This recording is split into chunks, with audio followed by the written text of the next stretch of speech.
Good morning.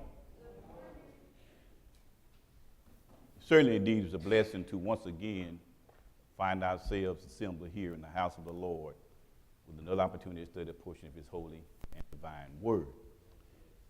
And as always, it's indeed our prayer that hopefully something is said this morning that you'll find to be beneficial and thereby be able to apply it to your life and be a better Christian and a better person in the future. Certainly our heart continues to go out for the Morans as we funeralized Sister Moran on yesterday. I want to continue to remember that family, especially Brother Atwood, in our prayers. And there may be others that are mourning the loss of the loved ones. We want to continue to pray for them as well. And again, if the opportunity presents itself throughout the week, that you might be able to give them a call or go by and visit them, as well as those that are numbered that are sick and shut in. I'm sure they'd be glad to hear any words of encouragement that you may have. And we just need to continue to pray for one another. And I just want to let you know, God is still good. In spite of all the horrific things that we're hearing about and reading about, God is still good. And God continues to bless. We just need to look for His blessings. And I'm hoping today, as we said earlier, that this lesson, you find it to be a blessing in your life. So what does it look like lesson this morning? A church that shepherds. Our lesson text is found in the book of Acts, the 20th chapter. It's going to be from verses 1 through verses 28. And our memory verse, or our key verse for the day is, keep watch over yourselves and all the flock of which the Holy Spirit has made you overseers. Be shepherds of the church of God, which He has bought with His own blood. Acts 20 and verses 28. Now, this book of Acts has a lot in it, especially this 20th chapter. And we won't be able to go through everything, but we want to cover some things here in this lesson that hopefully helps you and help all of us in our lives. There's some things we can learn. So we see in this 20th chapter, we see some practices of the first church.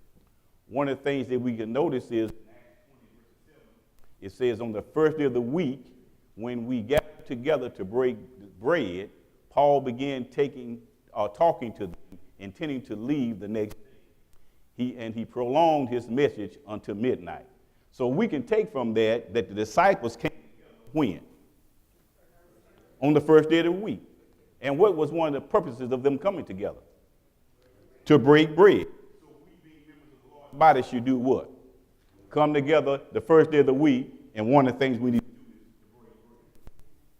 Now, I need to with saying this, and I like the fact that Brother, this being a little bit facetious when I say that, but you know, Brother Vincent always say, take your time when people are preaching, right? and Brother Dansby always tells about Paul preaching until midnight. But I want him to know that Paul preached until midnight because he was leaving the next day. I don't think they're leaving, so we don't need to stay till midnight. How about that? I just thought I'd throw that in there. So we also see here what it means to be led by the Spirit in this chapter. And we also see some similarities of Paul's life to that of Jesus. When we read Acts 20, verses 22 through verses 24, somebody read that for us if you will.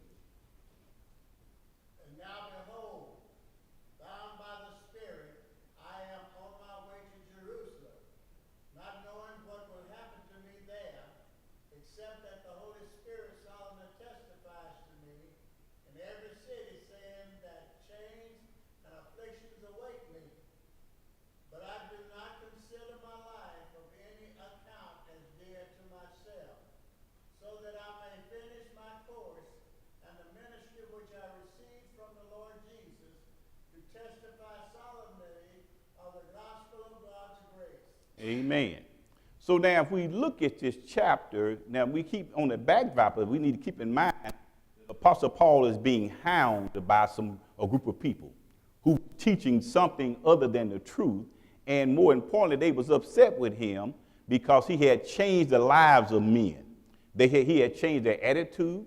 He changed their spending. He changed their work. He changed a lot about the people who had accepted Christ Jesus. And as a result of that, there are some folks that are seeking to do him harm. And so now we see Paul says that what? But he's being led by the Spirit. And what does that tell us? That tells us that sometimes we need to allow ourselves to be led by the Spirit. You know, the Spirit don't always take us in the direction that we think we should go. And so sometimes we find ourselves resisting the Holy Spirit. But Paul here is saying that he's bound. He's not gonna resist. He's gonna do what? Even though he knows there are some things that are set up or that are in place that's gonna do him some harm. But he says, in fact, show you how committed he is, he says that chains and afflictions await me. So he wasn't concerned. He already knew some things that was going to happen to him as a result of him being led by the Spirit. But nevertheless, he continued to walk in the way in which the Spirit wanted him to go. We need to do that sometime. We need to just like we said last week, we need to let go and let God. And then he said, one of the reasons I like this part is because we know he talked to Timothy about this later on, but here he's starting to talk about him finishing his course. He says, I have some things I got to get finished. I need to be in a hurry. I need to be in a rush to do some things because there's some things that I must finish. And so there's some things and so when God gives you a task, then you have some things you need to accomplish. And so God has given all of us some things that we need to accomplish. So we need to get busy about doing what? God's work. When Christ said that, he says, I must be what? I must be about my Father's business. So sometimes in our lives, we need to recognize that there's a time for us to do other things. There's a time for everything, Solomon tells us, but there is a time for us to be about God's business. Now, we have to ask ourselves, whose business are we taking care of, right? And then finally, we see here the necessity for shepherds. In Acts, the 20th chapter, I'm going to ask somebody to read this for us, if you will, verses 29 through verses 31.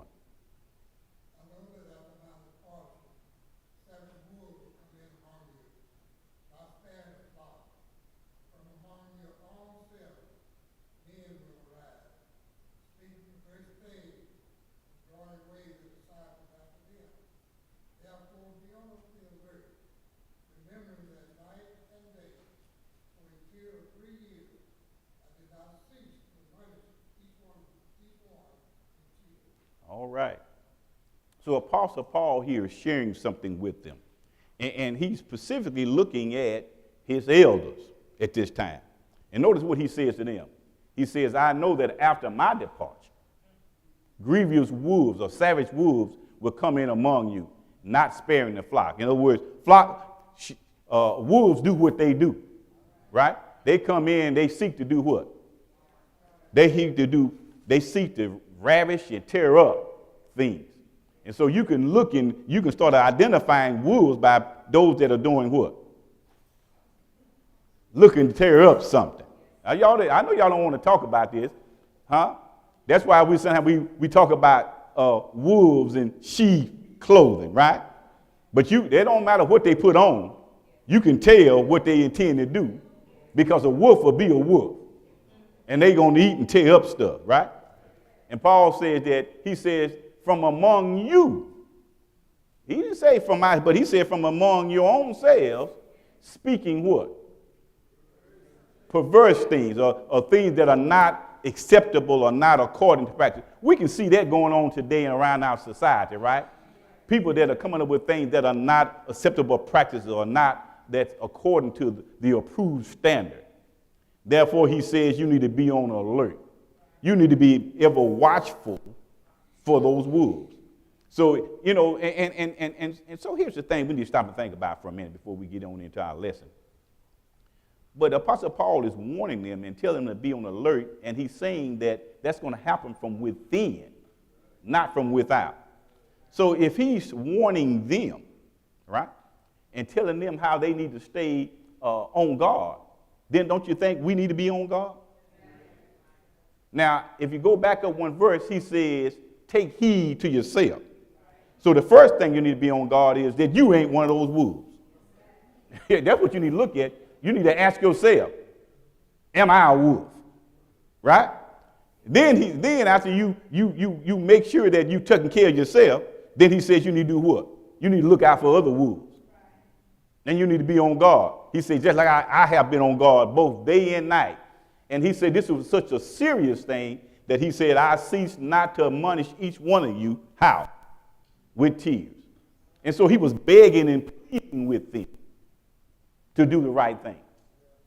That's what Paul is saying to them here. And so we can see by this why it's important that we have shepherds. That's why it's significant in this issue. Now, I know that, and I'm going to go ahead and set this up. Let me ask this question first. What is a shepherd? What is a shepherd? Tends to fly, I heard. What else? An overseer. Anyone else? A protector. Guides. Very good answers. So let's look at some of the things I have. So protects. So one of the things a shepherd does is protect the flock.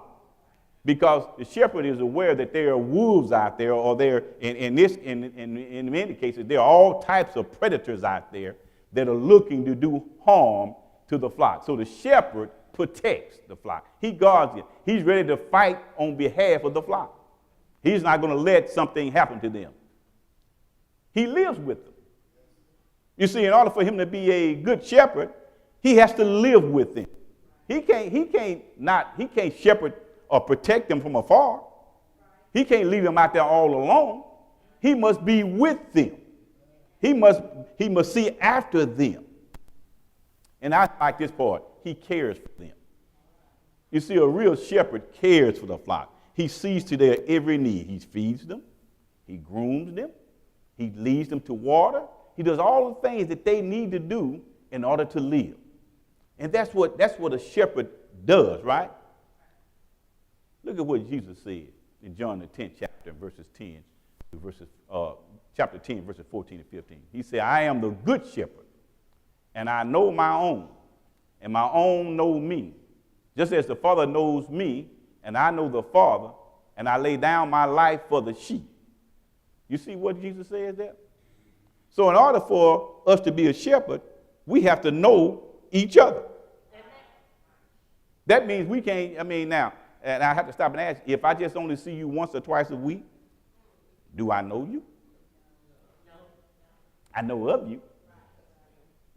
If I only see you once or twice a week, do I care about you? Am I trying to protect you or take care of you? Do I feel your pain? Do I understand what you're going through?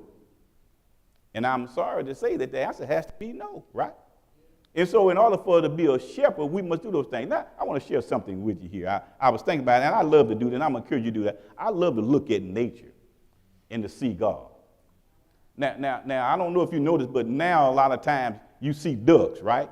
And I see duck out there, and what I like to see the ducks when they had the little babies running behind them. And the little baby, and I did a little study on it, but the little ducks, they come and they already have their wings, right? But do you not know that whenever something happens, they can't fly off? They have to follow the mama. They have to run behind her and keep running behind her because they can't fly. Did you not know it takes ducks 2 to 3 months before they can even fly? So they got wings, but they can't fly. And you say, well, Brother Brown, what do they have to do with that? Sometimes I think about us, and I think there's a lot of us, we to put on some wings. But in order to fly, you got to flop your wings. Sometimes we need to flop our wings.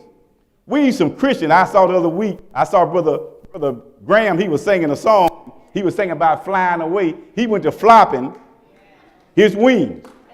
He didn't fly nowhere, but he was flopping. Sometimes we need to spread out our wings, brothers.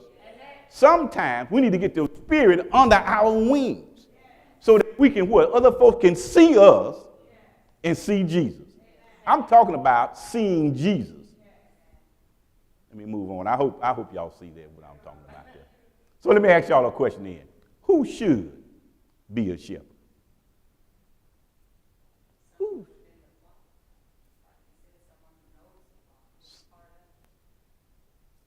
Someone within the flock, right? Anyone else? Why are we getting quiet now?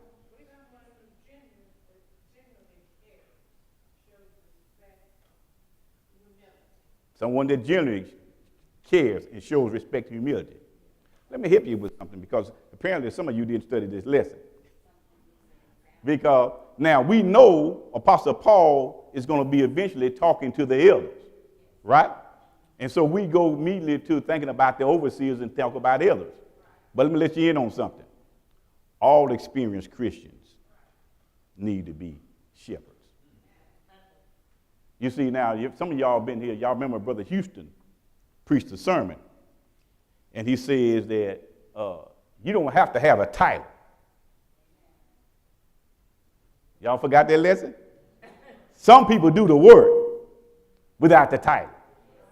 You see, God has commissioned us to do the work. We might not have the title, but we ought to do the work. If you have some experience, if you've been a Christian for any length of time, you ought to be able to help somebody else. Brother God?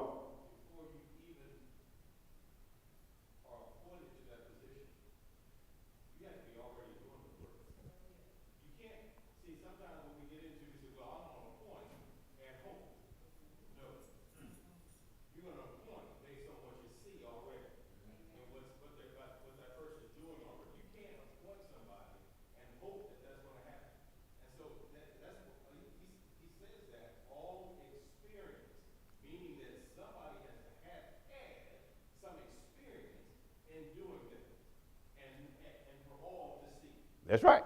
In fact, we're going to see something here. You see, Christians ought to be seeking opportunities to be with other Christians. Amen. That's something we all can do. I don't have to be an elder or a deacon.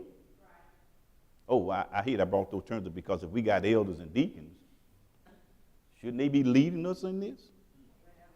I know I'm going to get in trouble with this one. I'm sorry, y'all. But if you are in a role as a leader, then that means you ought to be setting the example. And as an example, you ought to be doing it more than everybody else. Paul was setting an example. Jesus set the example. And so if they set the example, and if we profess to be Christians, shouldn't we be walking in their steps? So we ought to be seeking more opportunities to be with one another, right? That's not just talking about us coming together whenever we have a meeting here at the building. That's not talking about us just coming together when we have a fellowship or when it's time to eat. But that's talking about us what? Looking for opportunities to be together. That means somebody ought to have my phone number, and I ought to have somebody else's phone number.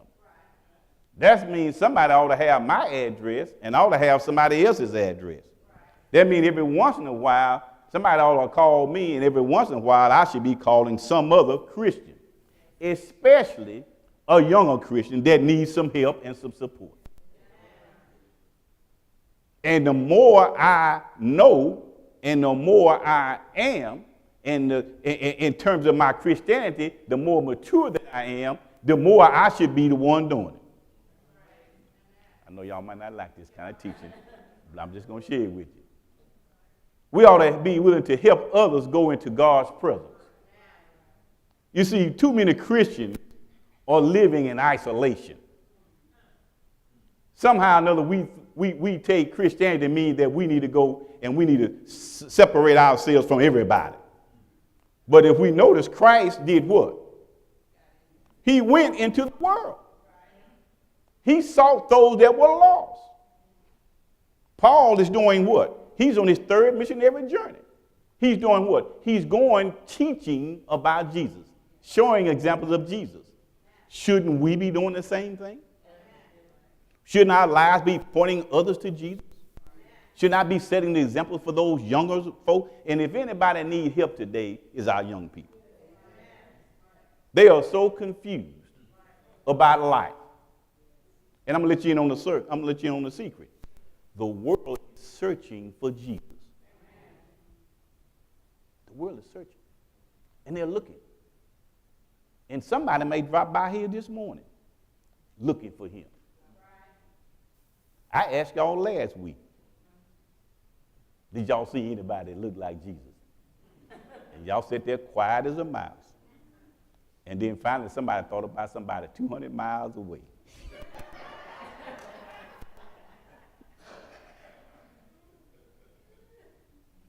So that tells us, or so the reason I'm bringing it up is, we need to start doing some things here so that our brothers and sisters here look at us and say, I can see some resemblance of Jesus.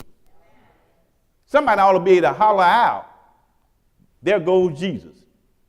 And then I love the scripture, and when they read and they said, when they saw Peter and James, they said, these men must have been with Jesus. Why did they say that?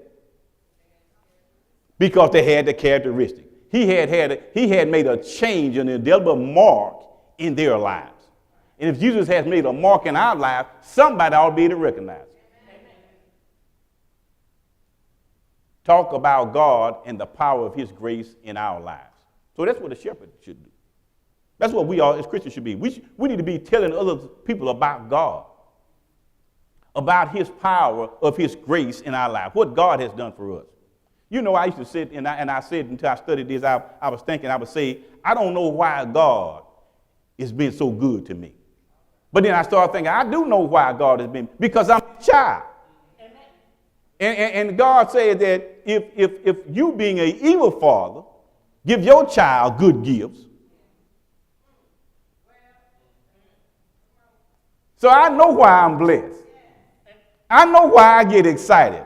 I know why I get going, because Christ has been so good to me. And I know he's my father.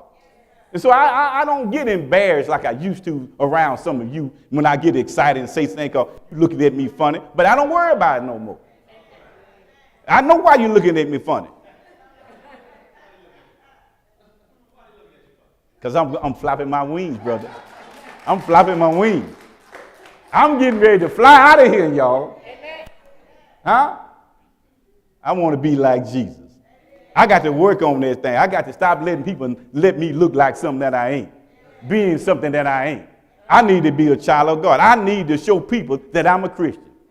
Now there's going to come a time when we're not going to be able to hide. I'm talking about Christians. There are people now beginning to seek us out. There's coming a time. You think y'all are quiet now, y'all gonna really be quiet then. Then notice what Apostle Paul does here, and he shows us Christians rush to meet the needs of one who is hurting. In other words, we should have our antenna up. We should be speaking, we should be listening. We should be concerned about one another. There's no way we can sit there and somebody is I apologize, but I had to stop and see it here. For us to be a church family, we keep more secrets than anybody. What's that all about? Somebody got something going on in their life and they don't want to tell us because why? And then we don't want to know. Huh? We don't want to know. I told you before. You walk up to somebody, how you doing? I'm just speaking to you. They not really want to know how you doing. Well, brother, let me tell you what's going on in my life. We shouldn't be that way. We should really sincerely want to know. We should sincerely care about one another. And we ought to know that we care about one another. And the only way we're going to do that, brothers and sisters, we got to start being honest with one another. We got to start being transparent with one another. I'm going to tell you something that you ain't going to like. I'm going to tell you that. You ought to be able to tell me, Brother Brown, I just don't like you. It's just the start of something. Now I can start asking you, well, tell me, what is it about me you don't like. And maybe there's something I need to work on that causes you not to like me. Now, if you don't like me because I'm looking like my father, you got a problem. Because I ain't going to change what I am. I'm going to continue to try to be more and more like him. So you're going to begin to hate me after a while because I'm trying to look like him. And the thing about it is, if you are trying to look like him, we can't help but to love. You ought to tell me how good I look, and I can tell you how good you look, because we both looking like Jesus. Now, when you look in the mirror and you don't like what you're looking at, you got some problems. You got some problems. And so as Christians, we ought to be helping one another. As mature Christians, we ought to be seeking out those younger Christians and helping them. And if mature Christians, we ought to ask ourselves, why don't we see any young folks in here? Where are all the children at? Did we just stop having children?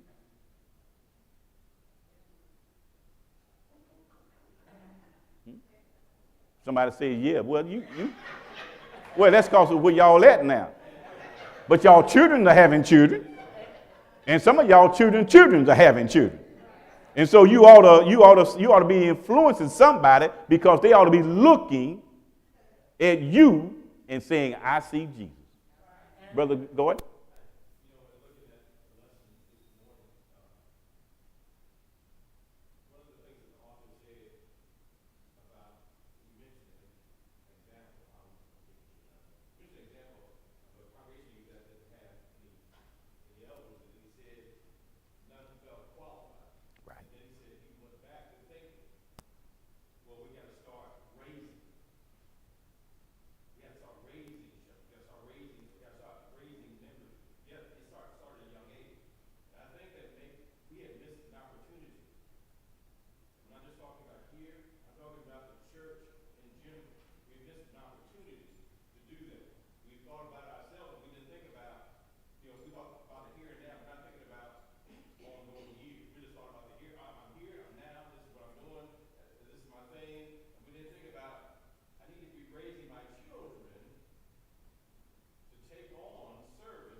That's right. Now here's the thing. Again, I'm going to say some things that may not sit well with some of you again today. But here's the fact. The reason why they were so able to find so many elders during the time is because they had a lot of great examples. They looked at Paul, so it wasn't nothing. They can look at Paul and they can go, hey, I want to be like Paul. And so they knew and they understood what they needed to do. And they listened to him and they learned so that they could be what? They could be just like him. Paul himself says, follow after me, because I'm following after Christ Jesus. Our kids learn to mimic what they see. And maybe the reason why we don't have elders today, as what the brother was talking about, or as many as today, is maybe because they don't have as many good examples. As you were saying, Vince, if I paraphrase what you were saying, it's because a lot of us, when we should have been walking like Christ, we were doing our own thing and saying, I'll get to it later. And so our kids are sitting there looking for those examples, and they don't have any. They don't have them at home because our houses, our homes are in shambles. They hear how we talk to one another, how we talk to our husband and our wives. Some of us don't even have husbands and wives. And then they come to church, and they look around here, and they see somebody they think might be doing something right, only to get back in the car and hear us cut them down. So how are they gonna? What makes them want to be like us? What makes them want to look like us? When do they get the chance to see Jesus?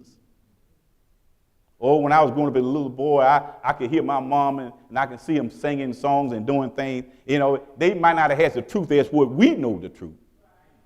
But they always was doing things. They didn't live, but they was trying to put us and point us in the right direction. I'll tell you something else about my mother and my father. There was not a Sunday that went on that I was not in church somewhere. They saw to it. My mother, she had to work on the Sunday, and she had to be to work early in the morning. And so she would get up, and you may have heard me tell you before, she would get up and cook breakfast and have it sitting there on the table and leave it there on the stove warming, brother, and have our clothes already made up, ironed, and everything else. So all we had to do was get up, eat the food, put the clothes on, and our daddy took us to church. But we were going.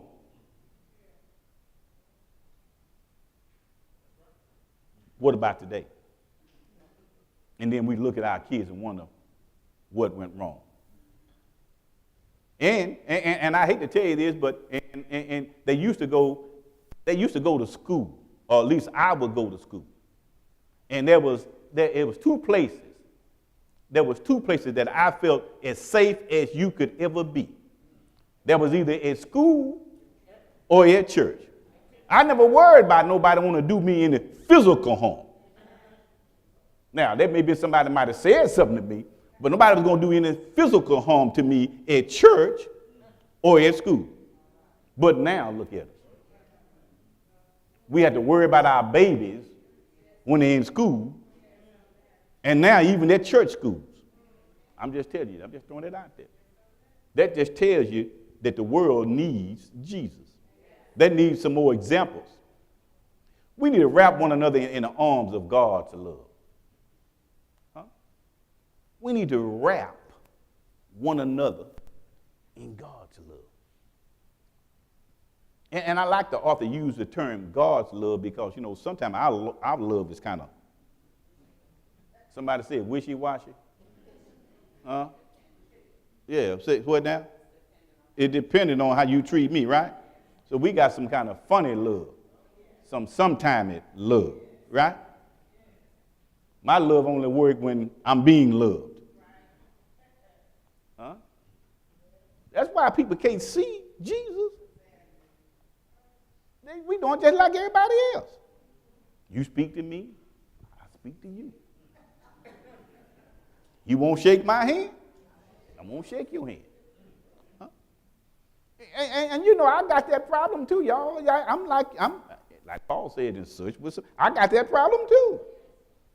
I had to watch myself because I can get funny like that because I can get to that situation where I don't need you.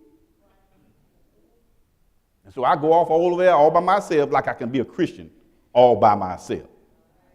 But when I study this lesson, you can't be a Christian.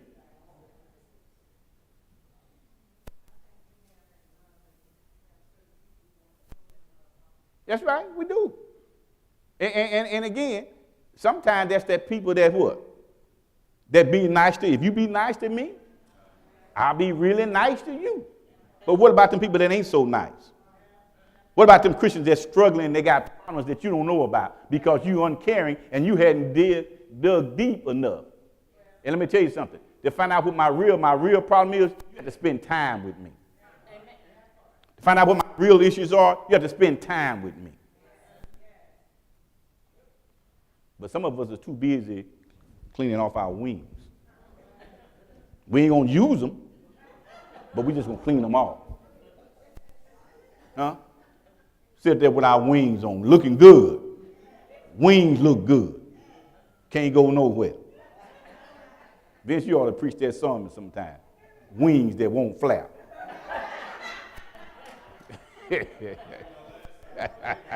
Go ahead.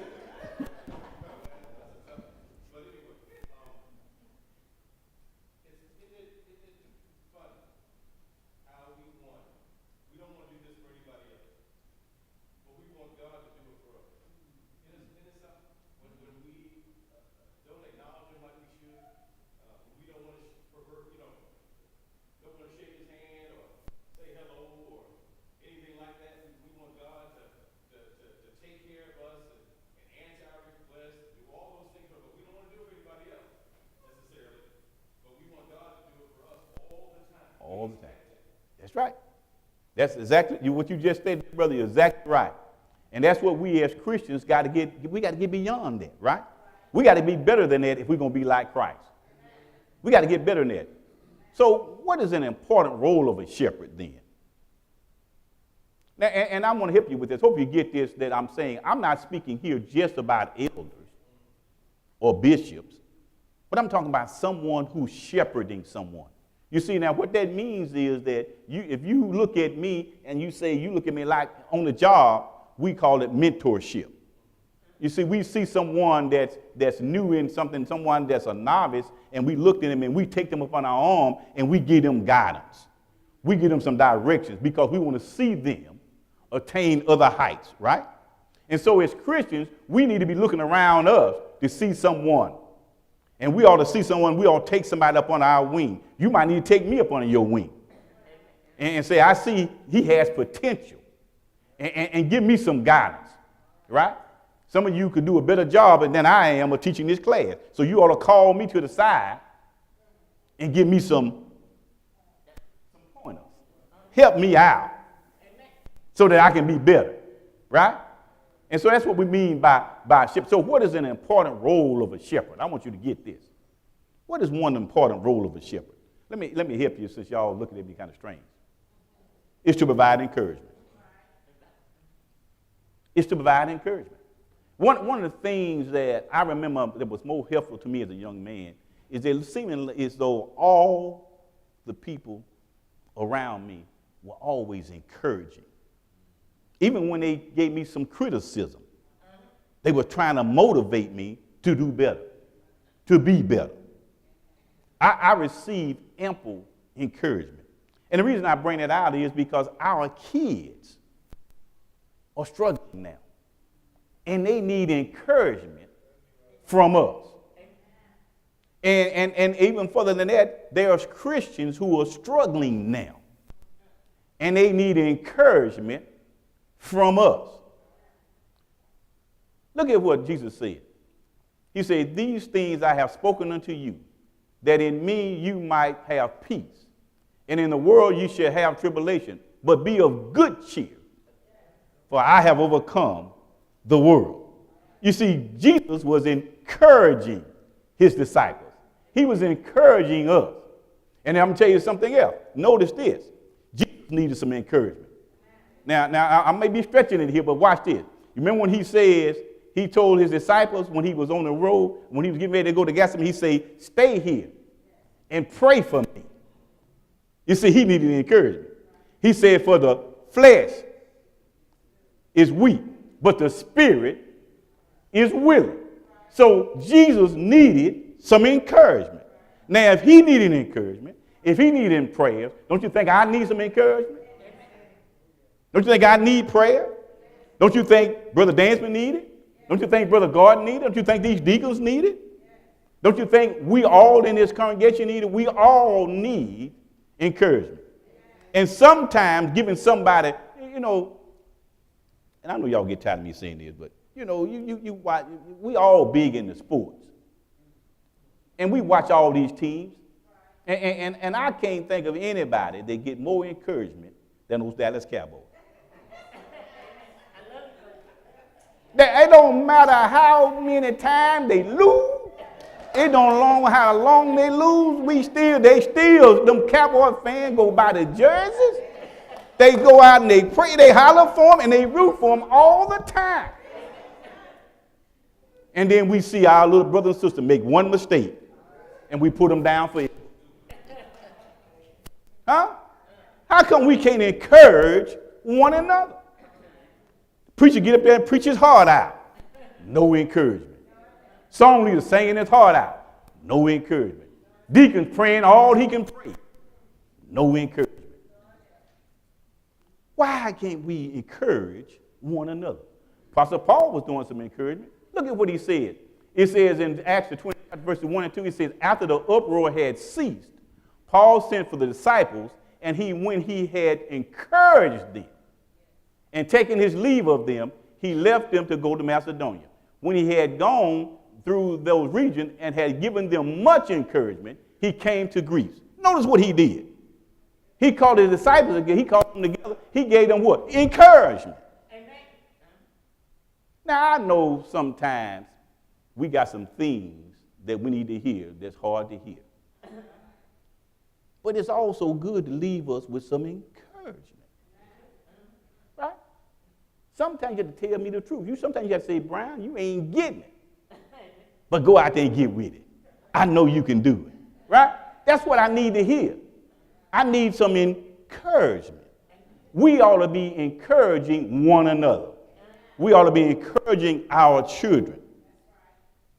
Yesterday, or day before yesterday, whenever the president went over to Mississippi and looked at all that devastation that was there, it was not a whole, I should say that, but I'm just saying, he couldn't do anything immediately. But the most important thing that he was there to do was to offer those people some encouragement. It's something to look at when your life has been what? Completely obliterated.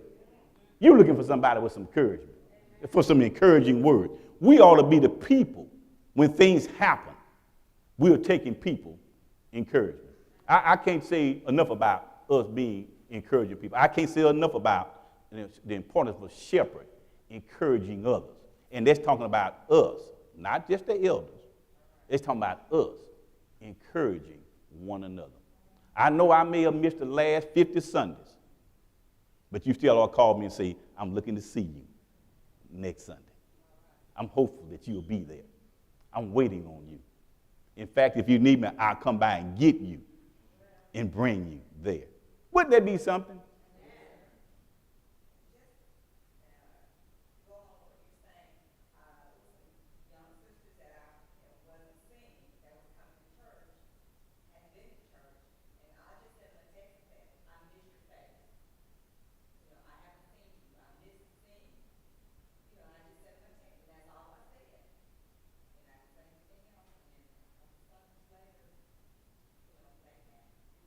Good. And that's what people need sometimes, right? Just an encouraging word. And we all can do that for one another. We all can do that. You don't have to be no specific elder or something. Look at what else Paul says here. In Acts the 20th chapter, verse 32, he says, and now I entrust you to God and to the word of his grace, which is able to build you up and give you the inheritance among all those who are sanctified. Look at what Paul said. He says God's word is able to do what? To build us up. We're supposed to be building each other up. So why we spend so much time tearing each other down? Can't wait to get out of here to talk about somebody. Huh? Why we can't build each other up? And that's why sometimes we ain't excited to see one another. When we spend all our time tearing somebody down, it's hard to smile at them in their face. Huh? You don't get excited when you see them. I'm going to leave that alone. I could really work with that. Living as shepherds. So how then, living as shepherds then helps us, the church spread? How then living with as a shepherds help the church spread?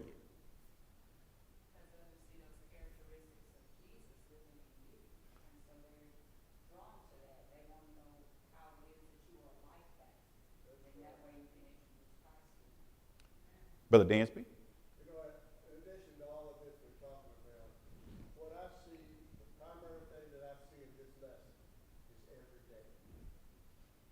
Every day. I know of one congregation, Greenville Avenue, that works every day doing the things that you set up there. They have what they call a communications team. They find out everything and give it what's necessary to the elders and the deacons and everything. And that's a large congregation, and they keep up with everything. One I see here that's denominational, and they're growing, is this Word of God. And they're doing everything that we've discussed on this thing. So when we talk about every day around here, we got a problem. Because we don't want to work every day. It's enough for us on Wednesday and Sunday morning. We don't think about doing something every day. And we said we're going to have something on Monday, Tuesday, Wednesday, Thursday, Friday, and Saturday that we refrain from and we don't attend.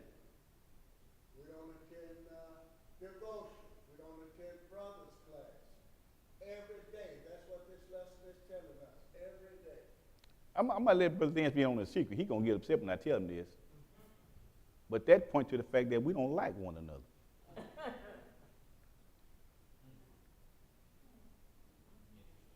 We don't like each other.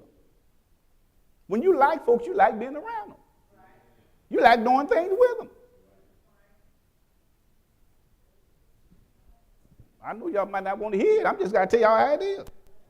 You know, I used to go to work when I was at, I used to work, I went to a place, one of the things I really enjoyed about not what I was doing in terms of work. It was the people that was there. Not all of them, but there was some people there that I liked. I liked doing things with them. We drank coffee together. We took our coffee breaks together.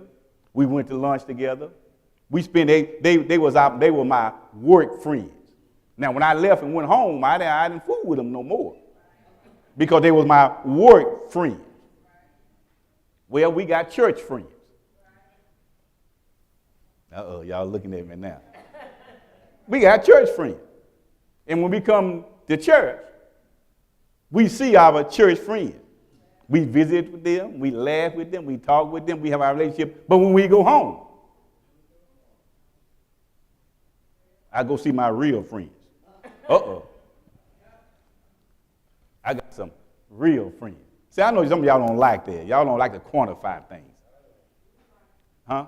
And so now, those are friends that I can share I can open up and I can share all my life with them. I can tell them what's really going on. They know where I'm going. They know about my children. I know about their children. I know what they're going. They know if I'm at the doctor. They know what I know. We share all kind of stuff. I got some family members like that. I got some family members. We can have a family reunion, and I want to see them, and I hug their neck. But then after I hug their neck, I want them gone.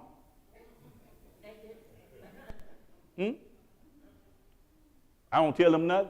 I don't tell them none of my business. I don't tell them nothing that's going on. But then I got some other family members. I tell them everything. I share all my stuff with them. And they share theirs with me. Why y'all looking at me like that? I'm an odd duckling. I'm something different. Huh? No, but that's just the way we are, right? And so that's because we are being ourselves and we're being selfish. We are not trying to look like Christ. Sister got a hand up. Go ahead.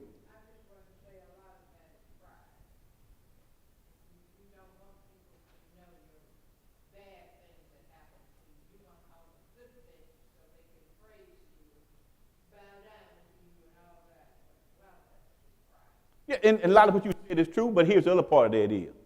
You see, I don't want to give my enemy anything to use against me. See, I learned this a long time ago on my job. Now, you may have heard me use this statement before. I said to myself, I will never take a stick to a fight if I knew the person that I was fighting could use that stick against me. Right? And what I'm meaning by that is we don't share. You see, because we don't believe we have love and care for one another, we're not willing to share with one another because we think that we're going to use those things against us. You know, I told you that joke a long time ago about those preachers that was in the boat, right? And they was out and they was having a conversation. And they went to confessing to one another. And one preacher said, "Brother, I just got one problem." He said, "I do everything, but I just got one." He said, "But I just love women. I just love the women. I just can't keep my hand off the women." And the preacher said, one of the preachers said, "I pray for you." And he said, "But I got one problem." He said, "What's that?" He said, "I love alcohol." He said, "I just cannot stop drinking." And he said, "Well, I pray for you." And the other preacher didn't say nothing. They looked at him and said, well, what's your problem?" He said, "I can't wait to get back and tell everybody." I can't wait to get back to tell everybody everything y'all just said. And that's the problem we have with one another. We think that we can't wait to get back to tell somebody about you. And so we need to learn to be able to what? To open up and share with one another, but we also have to learn to be able to protect and cherish one another. If I tell you some things about me, you got to work with me and help me. I'm asking you for help. I'm not asking you to go out and report. Now, here's the other problem we got. Too many of us think we ain't got nothing that need to be worked on. And so since we ain't got nothing that need to be worked on, can't nobody tell us nothing. And you know what, I'm going to tell you something. You in sad shape when can't nobody tell you nothing. Let me move on with this. I know y'all done took me a little bit further off from where I meant to go. Living as shepherds. So what can Christians do, and how can living as shepherd? I love how the author puts it. He says shepherding is the gentle art of caring for one another with the love of Christ. It opens the door into the presence of God and helps us walk together in the fullness of his grace. You see, we all need God's grace. No matter how good you are, we all still need God's grace. Christians with shepherding hearts see the hurts and the needs of others and respond with tender mercy. Jesus tells us that love must be the defining characteristic of the people who we are called by his name. John 13:34 and 35. It is love for one another that will catch the attention of the world and help us become a church that spreads. You see, so if we don't have the love for each other, if we don't love one another as Jesus did, then it's difficult for the world to see us as pointing them to Jesus. So it tells me, or it says to me, we got some work to do. All of us can do better. All of us can reach out more. Now, I have to say this before I end, because I want me, you can't say you didn't have an example. Brother Dansby and Sister Dansby has opened their doors many times to all of you. Or I should say all of us. Invite us in to share with us. And so we have had examples of what it should be. It's just we choose not to follow some of those examples for various reasons. Right? Maybe we think people are going to come in and criticize what we have. I don't know. Maybe we think we don't have enough. I don't know. But the Bible talks about just giving a glass of water to another saint. And then you know what Paul said in this chapter in Acts, this 20th chapter, you know what else Paul says in there? He says, Jesus said, it is more blessed to give than to receive. The question becomes, do we believe that? We say we believe the Bible. But do we believe that it's more blessed to give than to receive? Brother Dansby?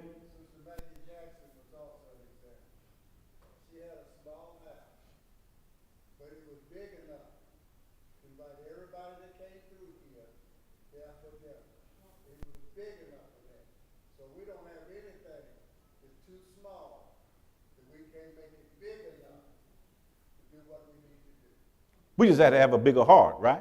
We had to have a caring for one another. We had to want to be with one another. We had to have the love for one another. And in fact, Christ said that if we love one another, or he said, if you love one another, as I have loved you, by this, all men will know what? That you are my disciple. So why then don't we love one another? Is it because we are not his disciples? It's kind of difficult to say that, right, to yourself, right? It's to say, maybe I'm not his disciple because I'm not loving as I should. I'm not doing those things as I should, right? So we ought to get better at that, right? Now notice something here. I want to also, if you back up, notice when I told you earlier, when Paul was preaching, and he's preaching to midnight, it got late, and there was a young man that fell asleep. And as a result of him falling asleep, he fell out of the what? And he fell down and he broke his neck, right? Fell down dead. And Paul went down and what he did? Laid on it. He grabbed him in his arms, right? And he showed him the love. And as a result, this young man came back to life. And so that tells us that we have some young men and women out there right now that are waiting. They have fallen from grace. And they're waiting on some of us to come and wrap our arms around them to bring them back to life. And then later on in this chapter, as we get ready to bring this to a close, we see a very good act. We see Apostle Paul leaving. And he's sharing with the elders and the brothers there that he's saying, I won't see you again. I'm finna depart, and I won't see, you won't see my face again. I got some things I got to do, but I won't be back this way. And what we see a picture of those brothers and sitting there and those elders, and they wrapping their arms around Paul and crying with him. Not just because of the words he said, but because they know they won't see him again. Do you care if you see me again? I don't want you to answer that question. I just want you to think about it. Does it really, does my being in your life, does my presence mean anything to you? Does it cause you any displeasure, any discomfort when I'm not around? Or would you just be able to go the rest of your life without ever seeing me again? We ought to not be that way with one another, brothers and sisters. We ought to be so in love with one another. We just can't wait to see each other. We can't wait to be together. Do those things that Brother Dan said, but we have to have that love for one another to want to do that. Amen. And me just coming here to the Bible class ain't gonna make it happen. Me coming to the worship service ain't gonna make it happen. It's going to be me getting outside of my comfort zone and coming up to you and really introducing myself to you. Getting beyond, hi, my name is Brother Brown, but really telling you who I am and getting to learn who you are. Now, let me say this now. Let me sit down. We also have to be willing to listen to one another. You see, you know, if you get around me too long, you find out that I can dominate a conversation, right? But sometimes I got to shut up to hear your story. Sometimes you need to tell me your story. You've heard my story, and I share with you all the time my story, but sometimes you ought to open up and say, Brother Brown, I need you to sit here just for a few minutes and let me tell you my story. And then hopefully by you telling me your story, it'll help point me a little closer to Jesus. I've enjoyed this lesson. I hope you got something out of it, Brother Gordon.